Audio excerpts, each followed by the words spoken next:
For some reason, I've always gravitated towards difficult precision platformers. The more masochistic the better. From the gravity flipping V to the tense sequences in Super Meat Boy, straight away, Love Eternal reignites similarities to both, and quickly turns into its own unique hybrid of part hardcore precision 2D platformer, part psychological horror interactive adventure game. Developed by the studio Brilka, including Toby Alden, who many years ago originally made the game Love, the influence and starting point that Love Eternal was built upon. Now a layered, emotional game with many surprises. Published by Yusbrid Games, who recently published Demon School.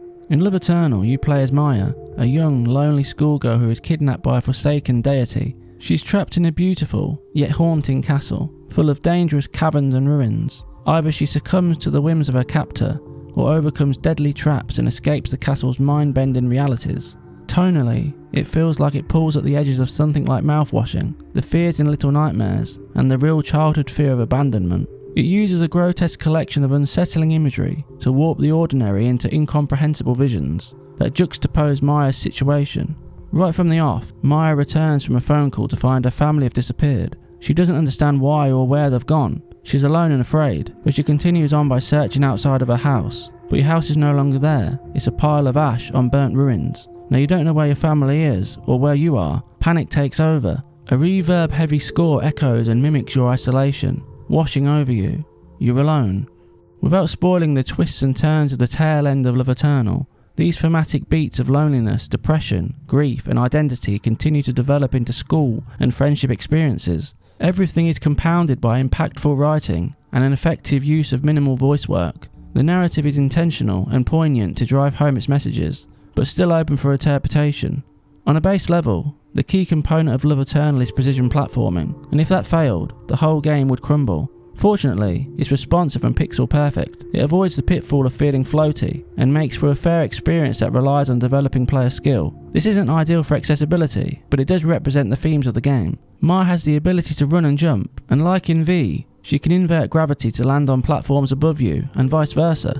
Love Eternal starts off by combining this gravity shifting with Maya's jump ability to slowly develop a player's skill as each screen builds in complexity. But the real game changer is the red crystals that get introduced, a material that replenishes Maya's gravity shifting skill, opening up the entire game to complex puzzle designs that combine tense precision platforming, where Maya must dodge spikes and lasers to reach levers and escape to the next even harder section.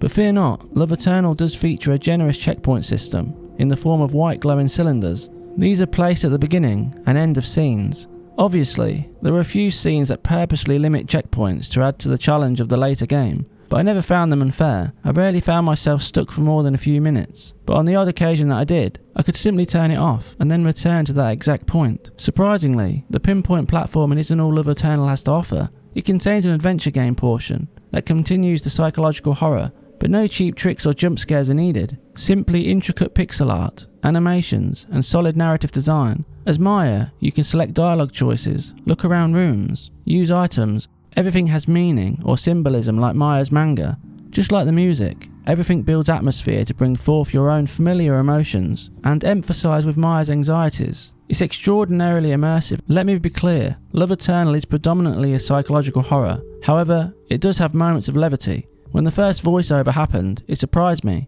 Without spoiling the surprise, it's another brilliant narrative tool that made me laugh at my own gameplay failures.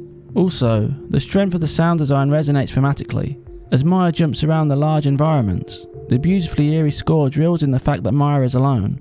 At only a few pixels tall, she's dwarfed by beautifully hand-drawn, often incongruous environments, such as the muted colour palette of the castle, a gigantic dog shrine, and the remains of a burnt-down suburban house. And although Maya and the deity are lonely, they long for similar companionship in very different ways. The deity's nightmare castle, twisted by grief and longing, contrasts with the different challenges the modern era presents for making real and meaningful social connections. At $9.99, Love Eternal is surprisingly affordable for a quality game and exceptional piece of art. As long as you go in knowing that the main gameplay is a hardcore platformer, players will discover an exceptional narrative journey that will stick around in your mind long after the game is finished. On its own, it's a fun precision platformer, but as a whole, it's a striking commentary on human fears and social connections that I'd recommend anyone to play. 8.5 out of 10. Thanks for watching, and if you enjoyed the review, please like and subscribe to Play Save Repeat. Until next time.